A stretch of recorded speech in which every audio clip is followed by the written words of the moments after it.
ফুটপাত দখলমুক্ত করতে নির্দেশ দিয়েছেন মমতা বন্দ্যোপাধ্যায়। কয়েক ঘন্টার মধ্যে যে ছবি আমরা ওয়েবেলের সামনে দেখলাম যে পুলিশ গিয়ে দখলমুক্ত করার চেষ্টা করলো পুলিশ, কিন্তু ফুটপাত নিয়ে পুলিশ কিন্তু কিছু বললই না। রাস্তা দখলমুক্ত করার জন্য নির্দেশ দিল পুলিশ, কিন্তু ফুটপাত দখলমুক্ত করতে নির্দেশ দিয়েছেন মমতা বন্দ্যোপাধ্যায়। সে বিষয়ে পুলিশের মুখে কোনো কথাই শোনা গেল না।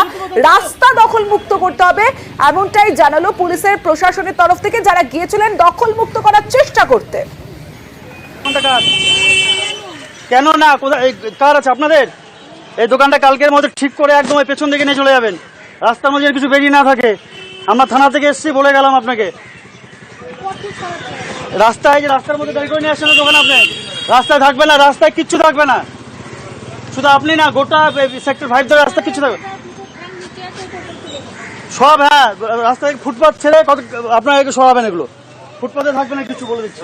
এখন থেকে এগুলো একদম রাস্তায় রাখবেন না, যা ব্যবসা করছেন। এবার 10 বিঘা জমি ধরে ব্যবসা করছেন নাকি? ওগুলো চলবে না, কিন্তু স্টলের নাম্বার টাম্বার লিখে রাখবেন, তা নাহলে কিন্তু সব বন্ধ করে দিতে হবে আমাদের। এগুলো সব সরান, রাস্তা থেকে এগুলো সব সরান। জলের স্টল সরান, সব এটা তুলে দাও। দেখেন আপনি আসুন, সরিয়ে দাও। আলাদা করে বলতে হবে কার দোকান এটা।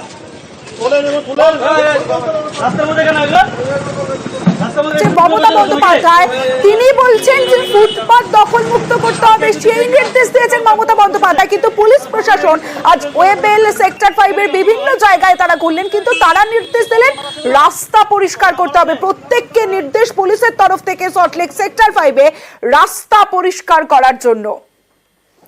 আর অন্যদিকে সেক্টর 5 এ আলাদা ফুড জোন করার পরামর্শ দিয়েছেন মমতা বন্দ্যোপাধ্যায়।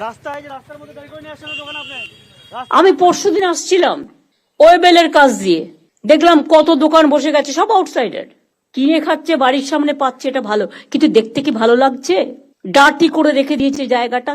কেন একটা খাওয়ার জন্য একটা নতুন জোন করছেন না আপনারা?